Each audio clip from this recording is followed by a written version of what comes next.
हमारे एक मेंबर ने पूछा है, please tell the risk of PDA and D one blockages and how much need of stenting and angioplasty.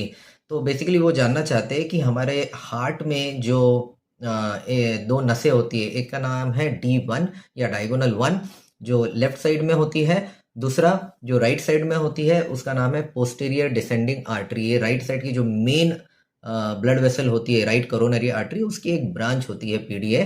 वैसे ये जो डायगोनल 1 या D1 है वो लेफ्ट साइड की जो एक मेजर करोनरी वेसल होती है, हार्ट की वेसल होती है, LAD नाम की, उसकी एक ब्रांच है।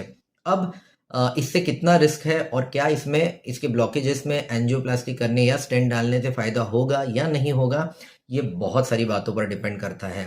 पहला तो ये डिपेंड करता है कि ये जो नसें हैं इनका खुद का साइज कितना है, ये नस कितनी लंबी है, इनका डायमीटर कैसा है।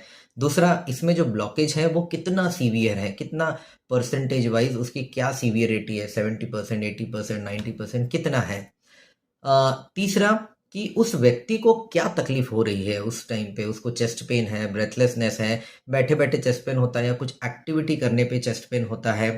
चौथा, ये जो नसें हैं हार्ट के कितने बड़े हिस्से को सप्लाई कर रही है।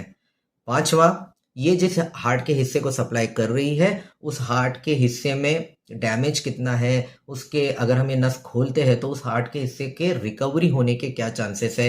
ये देखने के लिए तो कुछ स्पेशलाइज्ड स्कैन्स भी होते हैं जो हम कर सकते हैं, right from a simple 2D echo to advanced scan like pet FDG, cardiac MRI। इस तरह के स्कैन्स भी हमें एक आइडिया दिलाते हैं कि अगर इन नसों को हम खोले तो हार्ट के उस हिस्से में जो उसका फंक्शन है उसके रिकवरी के कितने चांसेस हैं। तो ये सारी की सारी बातें देखनी पड़ती है ये डिसाइड करने के लिए कि इन ब्लॉकेजेस से, इन नसों के ब्लॉकेजेस से उस व्यक्ति के ओवरऑल हेल्थ को, हार्ट को कितना रिस्क है और इनको खोलने से सच में कुछ फायदा होगा या नहीं, और इसीलिए एंजियोप्लास्टी करनी भी है या नहीं करनी है।